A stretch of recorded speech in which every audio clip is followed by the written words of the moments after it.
Ma'am, we'll begin the session. Good afternoon, everyone, and thank you for taking out time in the middle of the week to attend our masterclass 2. Uh, the class will be conducted by Uttara ma'am, and I will hand over the presentation details to Uttara ma'am. Uh, Please note and kindly mute yourself during the presentation. In case you have any queries, doubts, questions coming up, I will request if you can just post it on the chat box. We will take all the questions and queries towards the end of the session. Thank you so much. Ma'am, over to you. Uh, Good afternoon, everybody. Thank you very much for coming back to our masterclass series. We've had overwhelming response from you guys for the last one, and it encourages us to think that the endeavors and initiatives we are taking in the field of liability insurance have been welcomed by the broking fraternity. So keep your comments going. Let us know if you'd like us to consider other topics as well. And in fact, today's topic has been, chosen by us by popular demand. So many people wanted us to actually do a session on claims made versus occurrence based formats of liability policies. Now, the intention when we started the masterclass series was to do a 20-minute presentation and a 20-minute or 30-minute question and answer session. So, in going by today's topic, claims made versus occurrence based, there are so many additional topics that need to be covered when you are doing full justice to this particular aspect of liability insurance, that what we decided was we will split it into two modules. So for today's module, we intend to stick to the claims made formats. We intend to stick to, I'll just give an introduction of the occurrence based format, but we will continue this on 13th October when we will consider occurrence based format in all its detail and depth. We will go into sunset and sunrise clauses. Today we will look mainly into claims made formats, since many people since almost when we started liability insurance in India, and I'm talking about the market agreements which were used by the public sector units prior to the year 2000, they were all claims made formats. So basically our initiation into liability class of business has been through claims made formats. So we will begin with claims made formats. Today, we will go into the various nitty gritty that we need to understand in terms of the claims made formats and occurrence basis. Other than a very short introduction, I am going to concentrate on this because that also is a very important concept that needs to be understood in its depth. The differences between the claims made policies and the occurrence based policies. So, like I said, today, claims made. Please also confine your questions that you intend to ask on the claims made formats. Let us hope that we complete all this in the next 1 hour or 1 hour additional time that we may need for question answers. Feel free to shoot all questions on claims made to me today, and then next masterclass series due on 13th October, same time, we will look at occurrence based, and then we will open the floor to both questions on both claims made and occurrence based formats.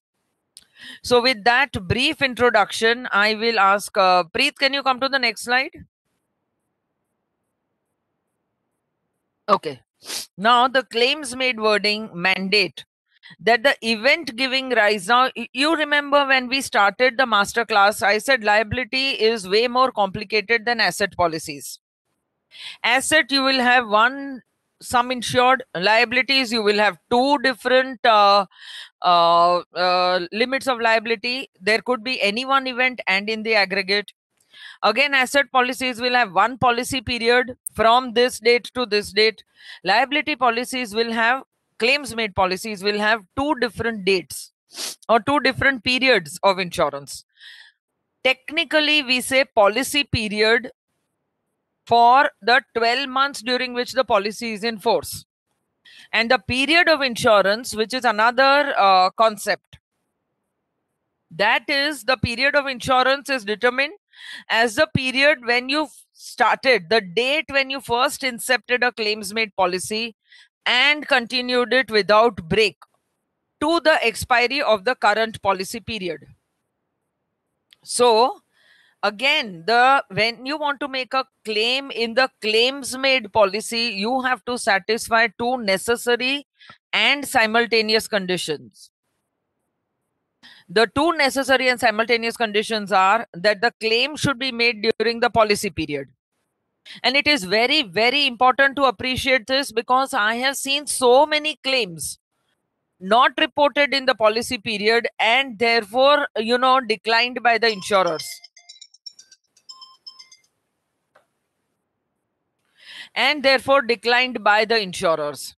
So we do not want to fall into that trap. We will discuss this further later. The claim should be made in the policy period, and the event giving rise to the claim should have occurred during the period of insurance. So I will come back to the occurrence based wording, but let's go to the next slide, please.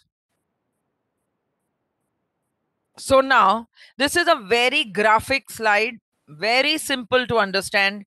Let's say the first policy was taken on 1st Jan 2018.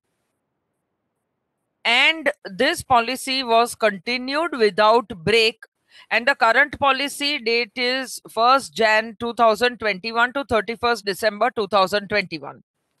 So what is a period of insurance? Period of insurance is when you first incepted a claims made policy, that is 1st Jan 2018 to expiry of the current policy, 31st December 2021. Now, why is the period of insurance so important for all of us in the liability class or in the liability sector? Because the wrongful act which is giving rise to a claim, and as you know, this is fundamental and applies to all liability policies.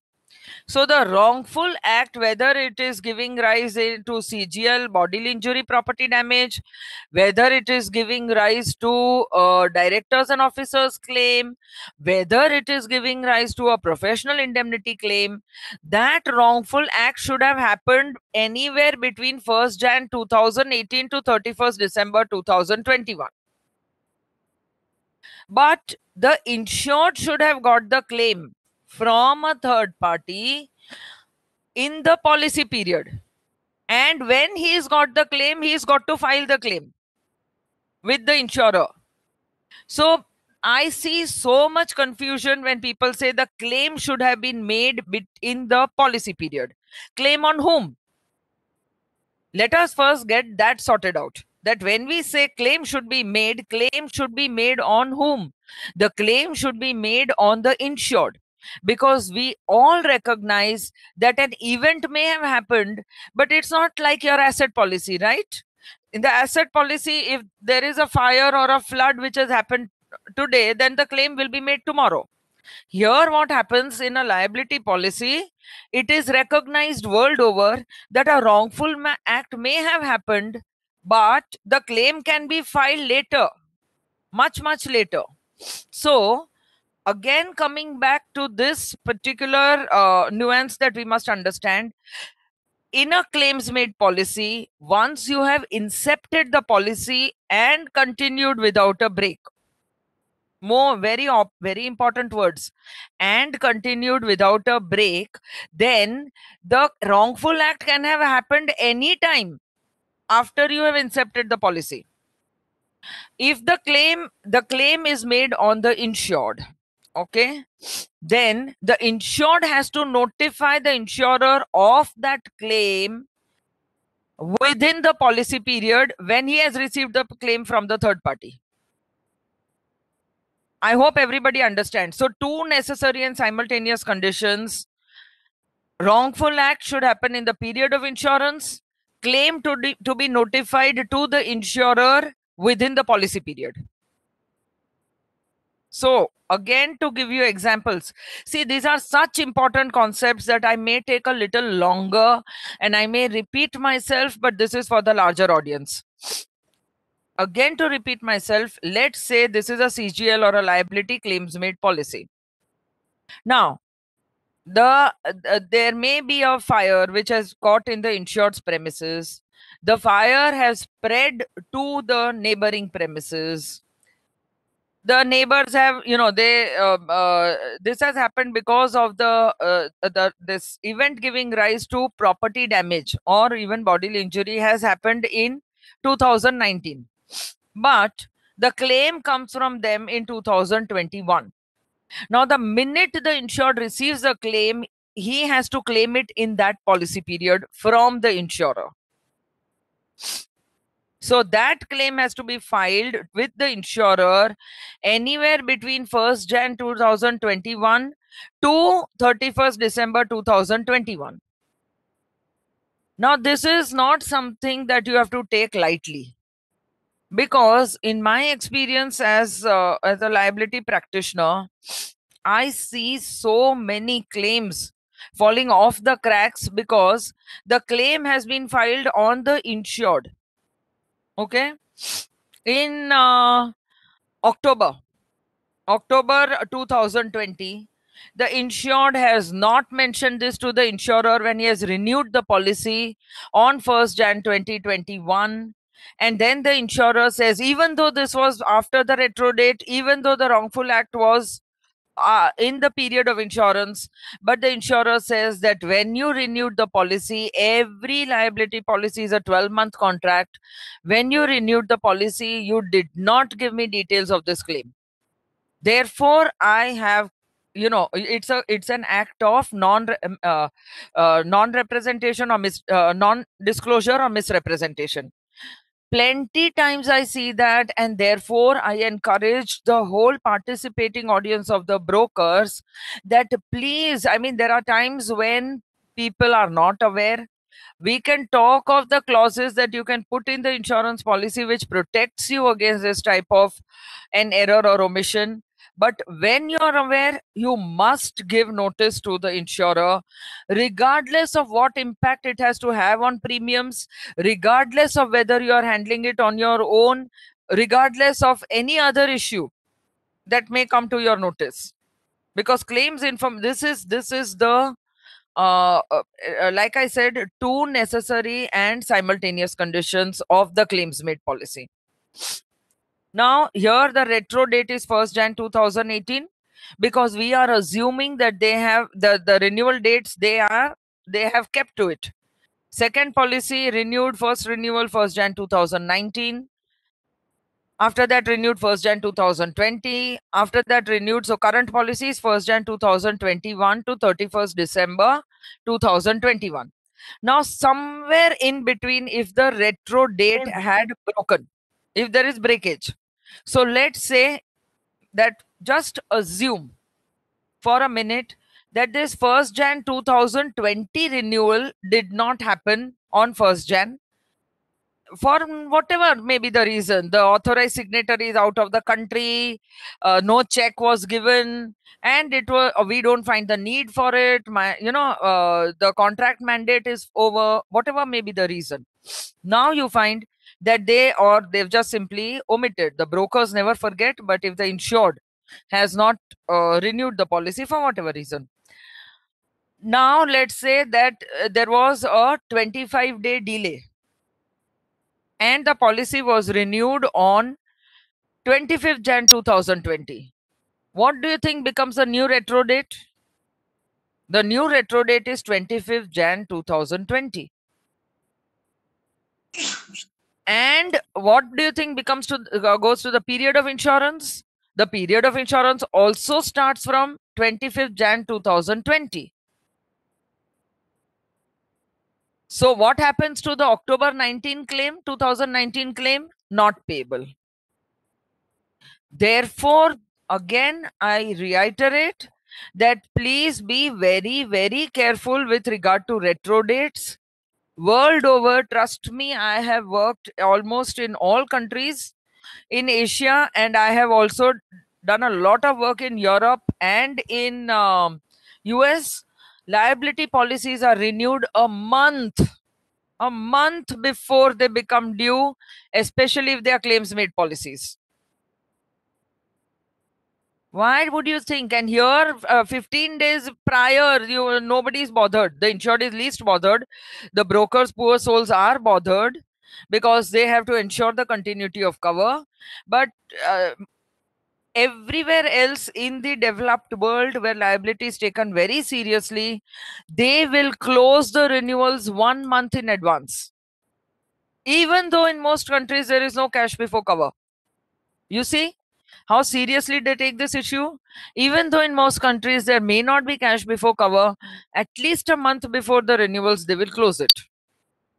So if there is breakage in the continuity of cover, then the retro date changes. Remember this. Go to the next slide, please.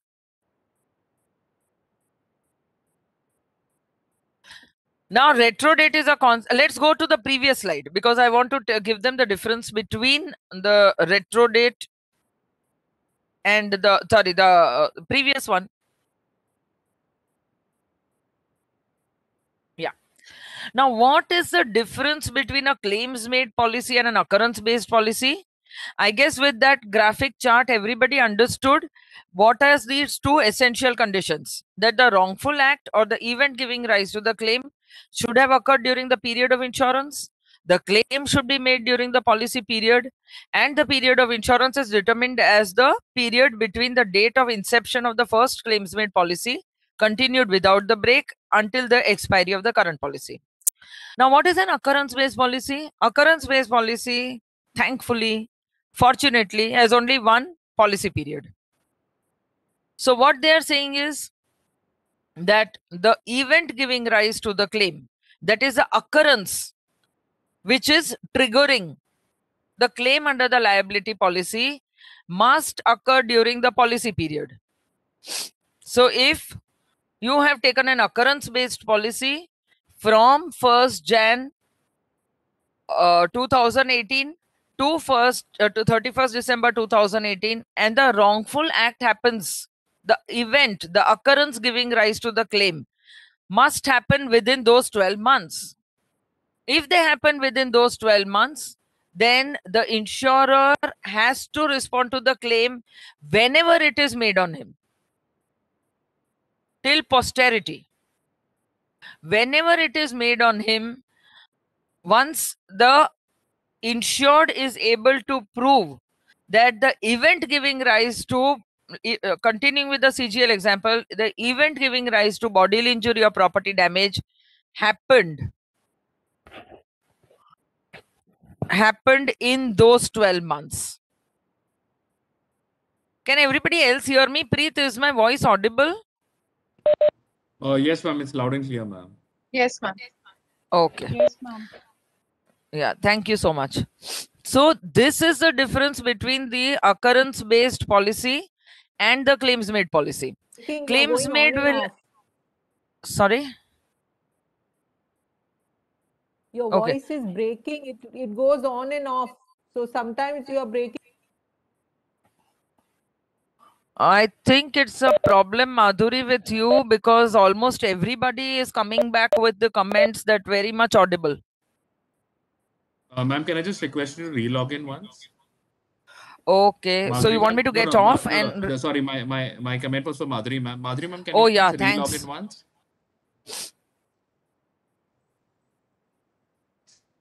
Ma'am, please go ahead. Okay.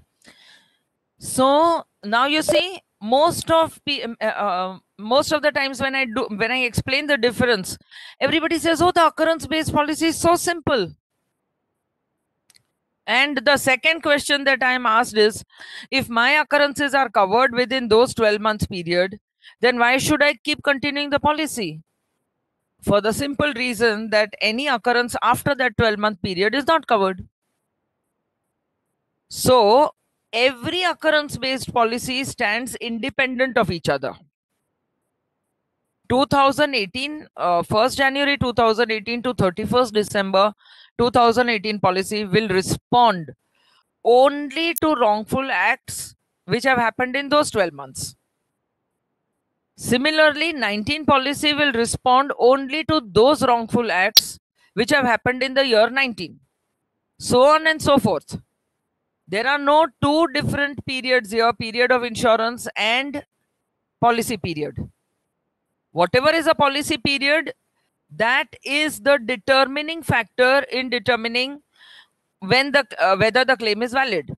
So if a wrongful act has happened in 2018, you cannot claim it in the 2021 policy. It has to be claimed in 2018 policy. So that is the difference between occurrence based wording and claims made wording. The fact remains that why you need these two wordings, and in the next class we will also go back very clearly on how you change, if at all you require to change, between claims made and occurrence based wording. But the essential difference remains that in a claims made wording, typically you have to show continuity of cover. In an occurrence based wording, if you are concerned only about that year, then you don't need to show continuity of cover going forward.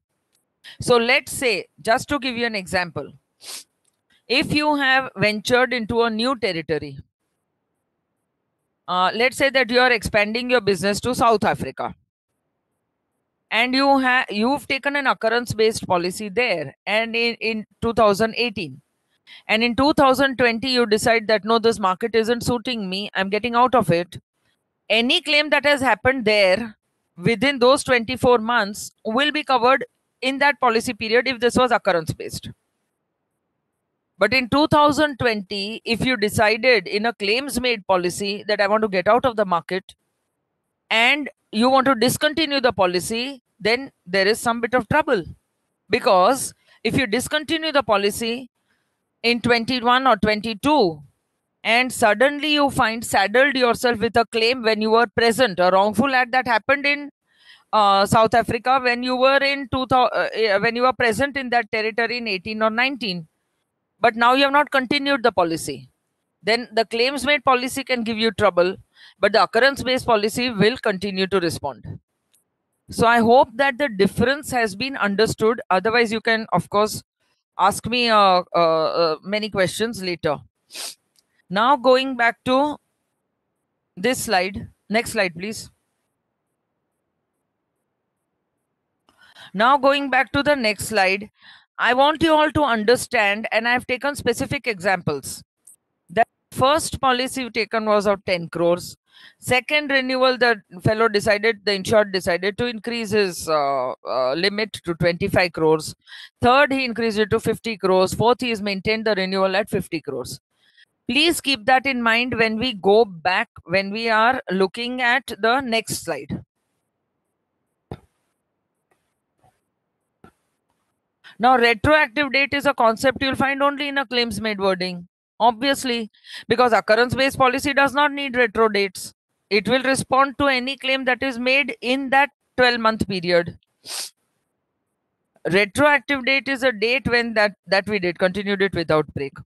Now, what is a special care? Many times brokers come back to me when he's asked to meet the retro of an existing policy of another insurer. Now, when I explain to you that this is a retro date and you realize the importance of the retro date, what would you do if you decided to change your insurer? Okay, so assume that you have a policy from insurer A from the year 2018. So you have a retro date and a period of insurance which starts from 2018. 2019 or 2020, when you're doing the renewal, you're looking at a rival insurer's quote, excellent terms, giving you better coverage. You want to change over. So you tell your broker, why can't we do it with insurer B? At that point in time, you will have to ask insurer B whether he is ready to protect your retro date. The retro date has to be protected. Now, what will the insurer ask from you if you go back to insurer B and say, look, I like your terms. I think we can go ahead with you this year. He will say, give me a no known claims or reported losses. Because he is willing to give you a retro date. But please do understand, retro dates are not given for known losses. I have had various queries in the past when people have realized that, you know, they know of a circumstance that could give rise to a loss, and then they say, no, I think I better change over to that company, ask them to protect my date, and let them handle the claim. This does not happen. And I'll tell you the number of reasons why this does not happen. If you have a claim in a particular policy year, if you are aware of a circumstance in a particular policy year that can give rise to a claim, it is your duty to tell the existing insurer, the incumbent insurer. You have to declare this in your proposal. When the new insurer comes on board, he looks at the fact that you have had 3 claims-free years in the past, and he will demand for his protection a known losses or circumstance of loss certificate from you, signed by the highest authorities, so that he is not saddled with the claim of a previous insurer. Please do also pay attention to the fact that even the claims made policy says that if you're aware of a claim, you have to file it before the expiry of that policy period. So in either ways, you can't saddle the new insurer with a claim. And if you have not filed it with the old insurer, then the old insurer will also not pay. And the number of claims which fall down the cracks because of this misunderstanding are too many in my experience. The condition about filing a claim during the policy period is so stringent that if you renew even with the same insurer, he can deny your claim if you're bringing it to his notice next year after the renewal is done. So imagine if you are doing it with a new insurer, he's definitely not going to meet it. So be very clear, and the insurer will also be very clear, and this is accepted fact. I know for sure that I can tell you an experience of mine. I was working for a client as a broker in my past avatar. I was working, and the client suddenly wanted to raise his professional indemnity limits from 10 crores to 100 crores. I'm not joking. 10 crores to 100 crores. And you have to be suspicious if that happens, unless there is a contractual mandate, unless his company is seeing a shift in size, unless he has an overseas investor who's asking him to buy. I need a solid reason why somebody wants to increase his limits that spectacularly. Okay, fair enough. Coming back to the example. So I said, okay, we will ask in the market for new quotes, but people are going to ask questions, and they are going to ask for this certificate of no known or reported losses or circumstance. That's when the cat came out of the bag, because he said, I refuse to sign any certificate like this. So you see, clear indication that he knew of a circumstance. Then we had to prevail upon him that, look, there's still 25 days to go to the renewal. Give notice now of the circumstance or claim that you know to the existing insurer. But obviously, what was his fear? His fear was that his 10 crores policy will not compensate him adequately. But, sorry, you chose the limits. So you have to bear the brunt of an inadequate limit. So that will be, and then what the insurer will do? He will insist on narrower of coverages and limits. What do you mean by narrower of coverages and limits? Now again, can I go back to the previous slide?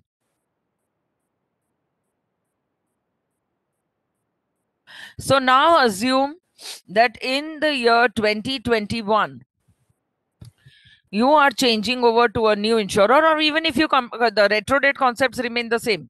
If you are continuing with the same insurer, in 2021, your limit is 50 crores. But the example that we took was of a wrongful act happening in October 2019. So, which is a policy limit that will pay? the policy limit that will pay is 25 crores. Because when the wrongful act happened, your limit was only 25 crores. So just because you have opted for a higher limit now, the insurer will not pay for that past claim. He will go back to the policy period when the wrongful act happened. He will say that, yeah, I understand that the claim has happened now, but when this wrongful act happened, you were insured for only 25 crores. So regardless of the claim is, if the claim is within 25 crores, well and good. But if the claim is 35 crores, then the maximum limit that will be payable under the policy will be 25 crores and not 50, even though currently you have a 50 crore policy. And why is that? Because the insurance industry or the insurers protect themselves against moral hazard. If people know that there are circumstances which may give rise to a claim, they will be tempted to increase limits. But it is very clear that you will be paid according to the limits you chose. And when the policy was in force, you will trace it back. You will trace back the wrongful act to that policy year and pay accordingly. Now, narrower of limits, everybody understands? Same principle applies for narrower of coverages. So narrower of coverages, let's say you didn't have a particular, let's say you didn't have pollution in your last policy. Now you've taken a full blown pollution cover. But when the wrongful act happened, and this wrongful act was a polluting event, it would not have been covered under the 2019 policy. So regardless of the fact that now when the claim has arisen, you have a pollution cover, the policy that would pay, the policy that pays is a 21 policy, but the policy which will determine the limits and the coverages will be the policy in force at the time the wrongful act happened. So everybody needs to understand the narrower of coverages concept, narrower of coverages and narrower of limits.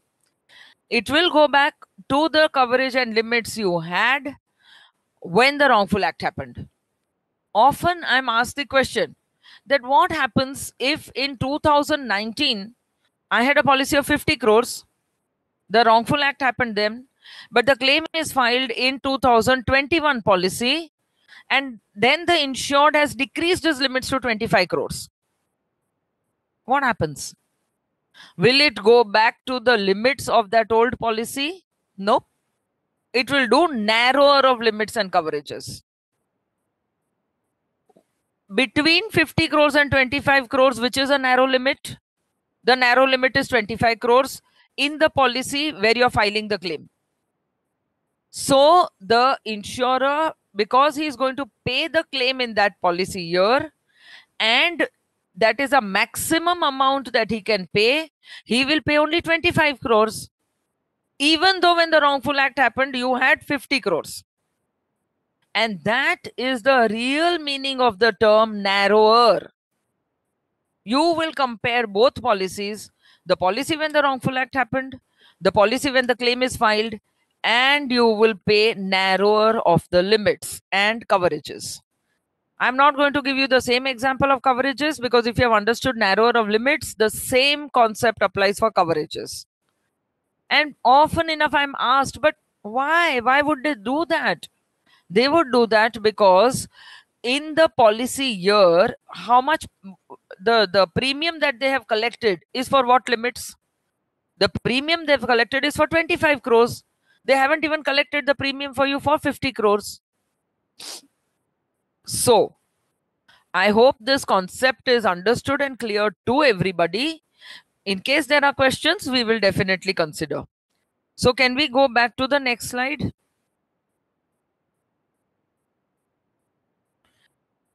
And the insurer does not give a blind retro. So what do we all understand by the concept of a blind retro? A blind retro means that the insured or the broker are asking for coverage where there was no insurance. So And we have seen this in the Indian market. You might say that, oh, the concept of blind retro, I've never heard in the Indian market. And I will tell you when you could all have heard this concept and even asked for it without knowing that this is called a blind retro. Some time back when the market was really soft, and I'm talking about 3-4 years back down the line, D&O policies, there were insureds and brokers who asked for a retro not from the inception date of the first policy, but from the inception date of the company which is insured, of the policyholder. Which means that if the company bought the first policy in the year 2018, but the company was started in the year 2002, and they were not insured from 2002 to 2016, the broker still came and said, Mr. Insurer, give me a policy with a retro from 2002. Now, unsupported by any policy, if the insurer gives a blind retro, that's called a blind retro.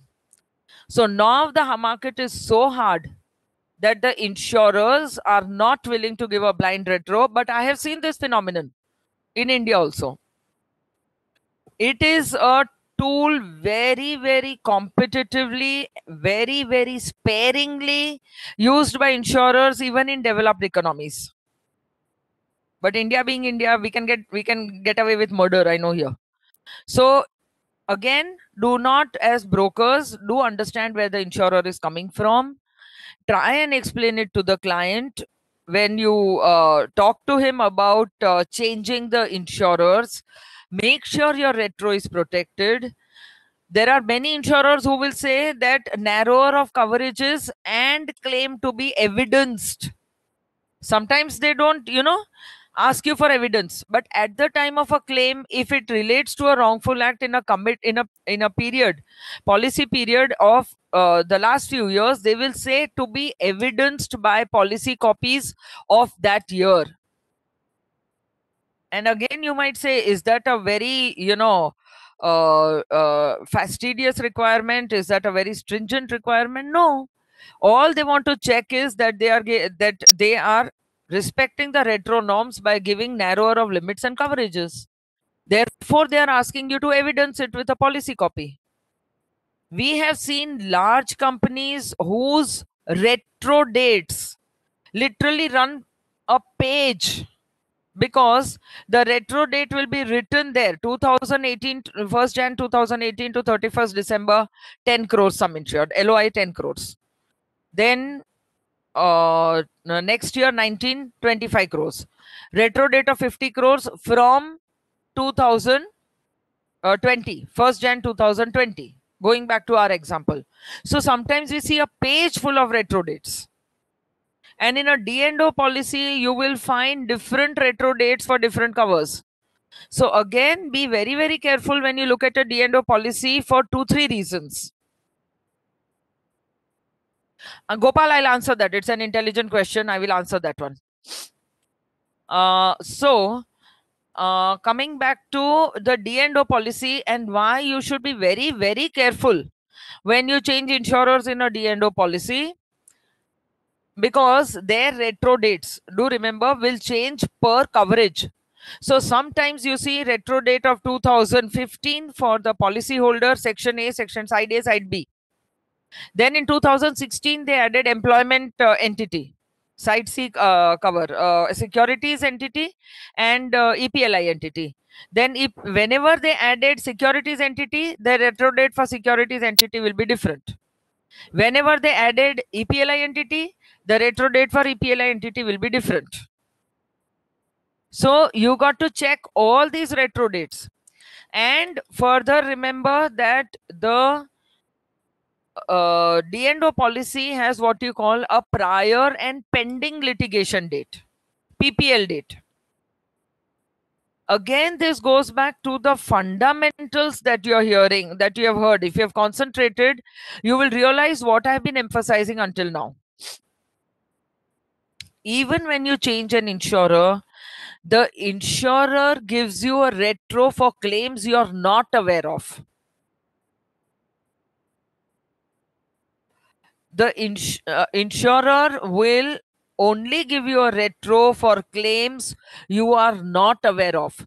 He is not giving you a retro for claims you are aware of, right?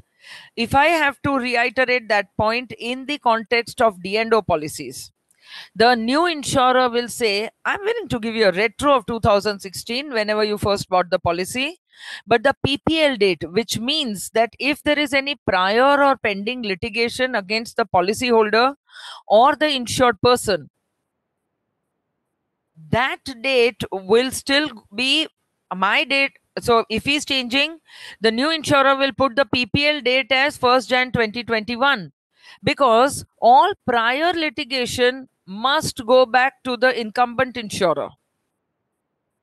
So the D&O policy reiterates this with the PPL date as well.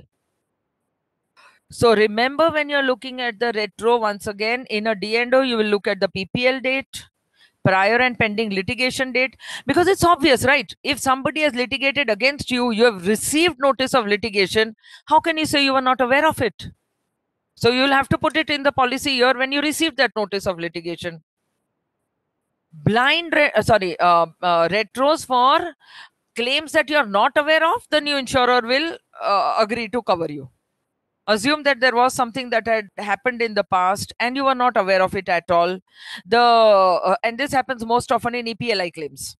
You were not aware of any Me Too instance, nothing. There was life was hunky dory. You changed the insurer, and suddenly this skeleton comes tumbling out of the cupboard or out of the closet. Then the insurer will take it because you're not aware of it at all.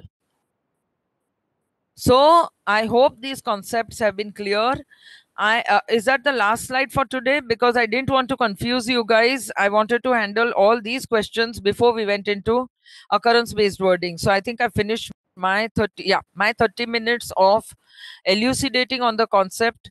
There have been extremely intelligent questions that have been asked. Even as I was talking, I was almost tempted to reply to them then and there. So let's keep the field open for questions and answers.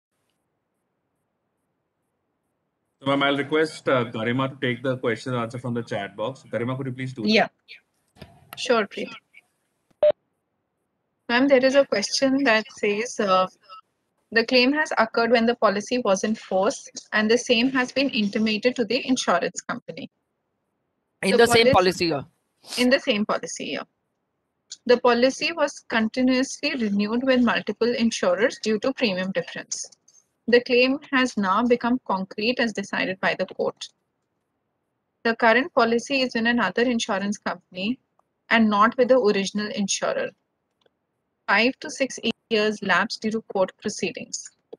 Can the insured now claim with the insurance company where the policy was first obtained? As long as he is given notice in that policy year to that policy let's say the claim, I always prefer to do this with dates. So if the policy was taken in 2016, 1st Jan 2016 to 31st December 2016. The wrongful act happened in 2016 March. By June 2016, the insured and the broker gave notice of it to that insurer with whom the policy was in force. The court verdict may come years down the line, but that insurer who to whom notice has been given prior to the expiry of the period of the policy period has to meet the claim. And in fact, all other insurers down the line, 17 insurer, 80, you may have changed the insurer every year for all I care, but all other insurers would have put down in their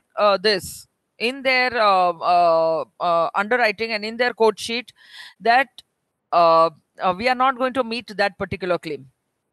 In fact, the insurers are so smart that if they have found, let's say there is no claim, but if they have found and we used to do that when I was an insurer and I had a team of underwriters working with me, we always used to do a web check of the policyholder. So over the web, if we found something that could give rise to a claim, we would put in a special endorsement, a specific matter endorsement saying we are not going to cover that claim even if it happens later in our policy period. In this case, it is so clear. He has had the wrongful, he has a policy in 2016. the wrongful act was committed in 2016. Notice was given in 2016. The insurer who gave the policy in 2016 has to pay regardless of when the claim was finally settled. As long as, again, 2-3 things, as long as you have continuously kept that insurer informed, you have not violated any of the claims conditions, and the insurer has been, completely in the loop where as to how the claim is proceeding. Does that answer your question?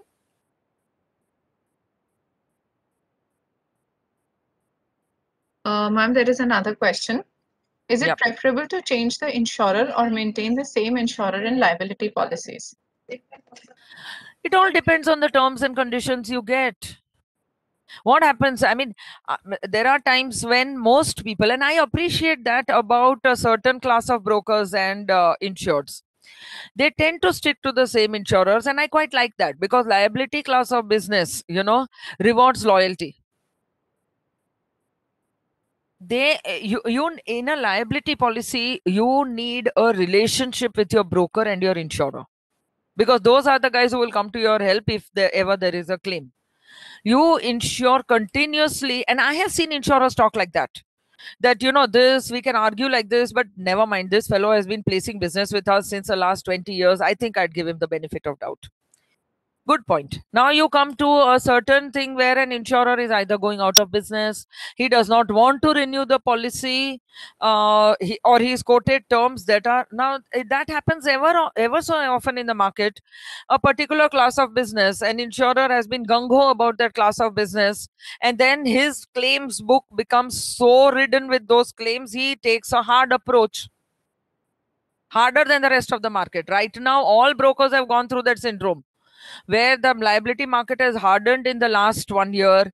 Your existing insurers have demanded a significant increase in premiums.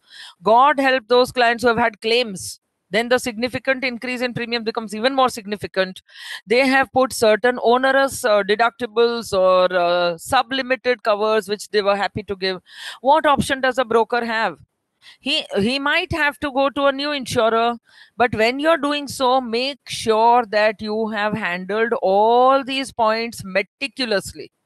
When you're changing the insurer, make sure that you have advised your insured completely, because I see brokers not advising their insurers on the PPL change. Prior and pending litigation date change, people do not, there are times when I see brokers not being diligent enough to advise their insured, and that becomes pretty ugly when a past claim comes out and they say, but you told me he's giving me a retro. Sorry, this case was filed, this legal case was on your desk last year, and you should have given notice. But the insured doesn't understand that. So it is the job of every broker to explain this to him. And again, I know that the audience comprises largely of brokers. So the one good thing I used to do as a broker is that whenever we changed insurers, we used to get the risk manager of the company to send out a small mail to all his heads of department that this year we may be contemplating a change in our D&O insurer. It is quite likely that the new insurer puts a different PPL date. So if you are aware of any claim, circumstance of claim, please give notice of it to me right away, because this claim may land in jeopardy after change in insurers. Now, all this you can't do when you're renewing the D&O policy in the last 3 days. If you have 20-25 days, you can do this. And that protects the broker, that protects the risk manager when he is changing his insurer. But I mean, feel free to, there is no bar against changing his insurer. I've given you the caveats. Liability insurers do not like to see people changing their liability insurers day in and day out. They will respect loyalty. This will come to your aid in a hard market. This will come to your aid when you have a nasty claim. But if circumstances force you, or there are compelling reasons for you to change, no bar against change, but make sure that you are ticking all the right boxes in terms of claims made coverages when you change. Thank you, ma'am. Ma'am, then is the question from Gopal. Is not a blind retro violation of 64 VB? No, 64 VB only says that it is cash before cover. You can give a blind retro as long as you've accepted the premium before the policy is incepted. 64 VB does not talk about retro dates. All you're saying when you're giving a retro date, in fact, that used to be, and again, because I'm talking to brokers and because this is a fundamental class, in this class, we are not hard selling anything. We are just wanting to deliberate on the principles of liability. So I can give you a secret. There are times when you do multinational, when your client is a multinational company, and under the multinational program, the worldwide program was supposed to incept on 1st January, but the instructions to the Indian subsidiary came only in March. And we always tell them that, listen, the policy period will be from March to from 1st April to 31st March, but we can give you a retro from 1st Jan. There is no bar to a retro. 64 VB does not talk about a retro. Ma'am, if there is a question, if narrower of coverage and limits are there, then why the insured will increase its limit, and how can they be guided to increase the limits? The insured increases the limits for reasons other than meeting the past claims. You tell me, let's flip this position, because plenty times I get asked this by the brokers. You tell me, if you were an insurer, okay, you think like I said, if you are an insurer and another broker comes to you and says, I want to increase my limits from 25 to 50 crores. Another insured comes to you and puts this request. Despite taking all the precaution, wouldn't you want to protect your position from a past claim which you think he knows about? And that can come to bite you for more. Limits are increased for increased exposure. Limits are increased for change of circumstances. Limits are not increased so that you get higher limits for past claims. Which is why I always tell the broker that, you know, if even when you're placing a risk in front of the insurer, anticipate the questions that the insurer is going to ask and do your homework. Ask your insured, why do you think we are going ahead? He might tell you, my neighbor who's in the same activity got a huge claim last year. I don't think my limits are adequate. Good point. I'm signing a contract from the US fellow, and he mandating that instead of having just 5 crores in professional indemnity, he needs at least $1 million, so make it 7.5 crores.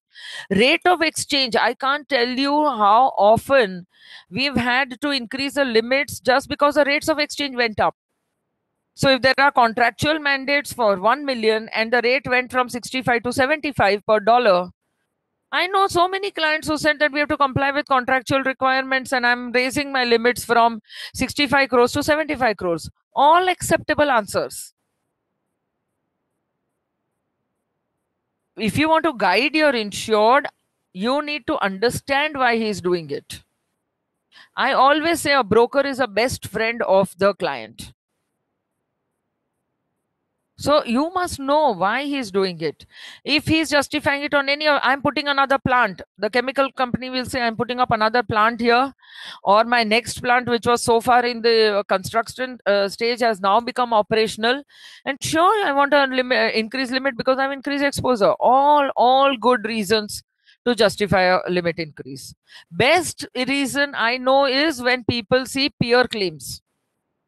They know that their particular industry, somebody had a claim of much more than their insured limits. And then that's the time they waken up to reality and say, fine, never mind what it costs, but I want higher limits. So I'm happy with all of that. It cannot be used to meet. And that's why I reiterate, it cannot be made to, give you increased limit for a claim that you anticipate might happen later.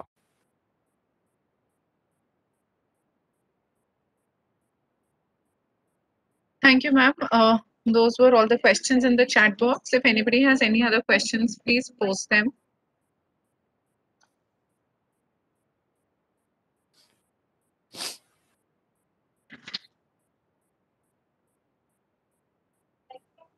And there's a question which says, in a claim made policy, when the claim needs to be informed within the policy period, how does the narrower of limits and cover work? In which policy? In a claims made policy. Can you kindly repeat the question? Yes, ma'am. So the question is, in a claims made policy, when the claim needs to be informed within the policy period, how So within the policy period, it is fine, no? This Yes. applies only for wrongful acts which may have taken place in the, not in the current policy period, but in the period of insurance prior to the current policy period. In the current policy period, whatever is your limit is your limit. Then there is no narrower of coverage.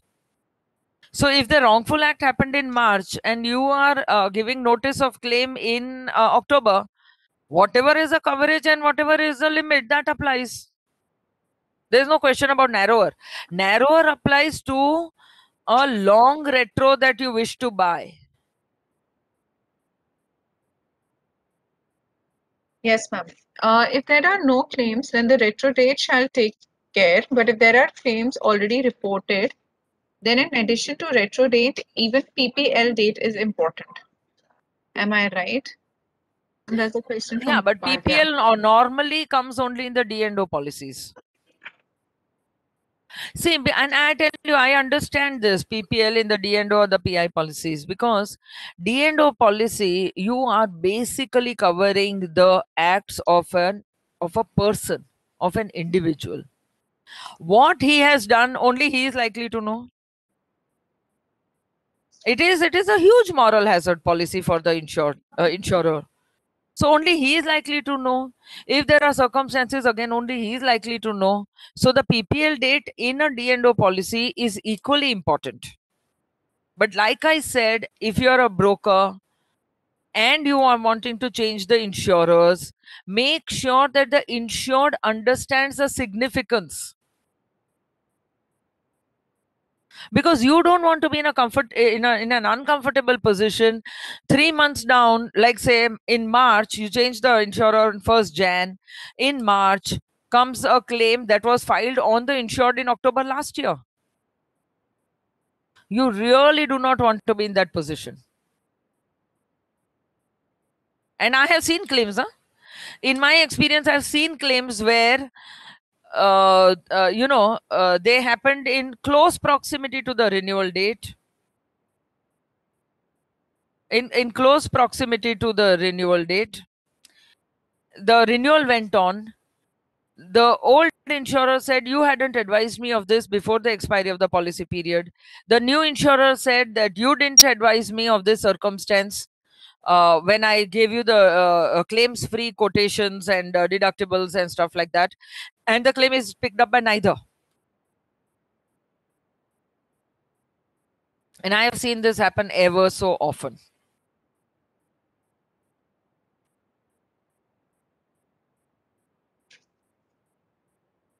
Are there any other questions? I think Ajit put in a question. Yes, ma'am. In claims made policy, for example, accidents or wrongful acts happened in 2019-20 policy period. And during this period, insured inform insurance company about the accident/wrongful act. However, claim is made against insured during next policy period, which is 2021. How will the policy respond? He has informed them about the circumstance. Yes, ma'am. In 1920, he is informed about the circumstance. Extremely good work done by the insured and the broker. If you have informed about the circumstance, then the insurance company is bound to treat that claim as though it was made on the last day of that policy period. So that coverage, that limits, everything of that policy will apply. The legal claim may be filed later. So there is what you call an extended notification clause.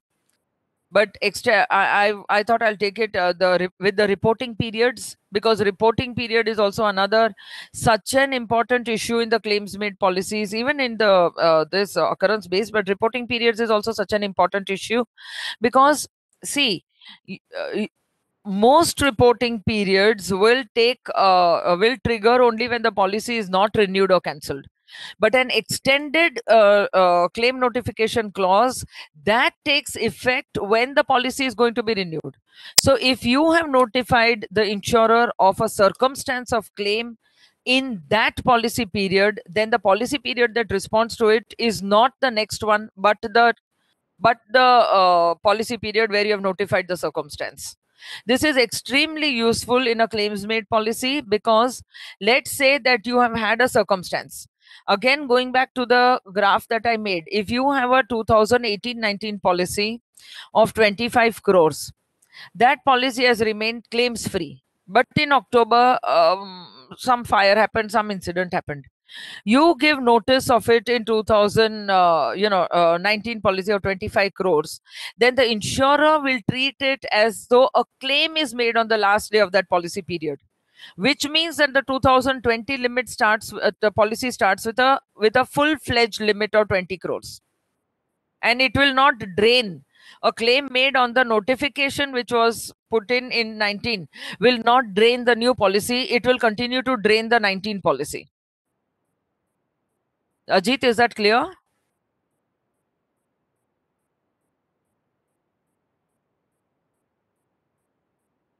Again, that is why we keep insisting that if you know of a claim, if you know of a circumstance, put it in the policy period where it is relevant.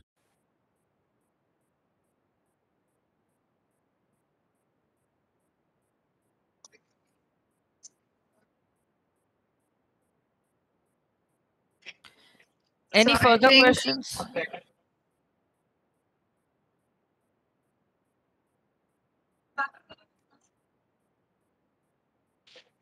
Thank you, ma'am. I don't think there are any further questions. Thank you so much for this session. And once again, like last time, we would be sharing these slides with everybody if you need. And if at a later date you want to need some more clarity on this subject and need to know more, please feel free to reach out to us. And we look forward to having you in the second part of this module, which is your occurrence-based policies. And then I am assuming that at that point in time, we'll have a lot more questions. I think so as since, well. Since then we would have claims made and occurrence-based both. And really looking forward to having all of you in the second session as well. Thank you so much, ma'am. Preet, would you like Pleasure's to all say mine.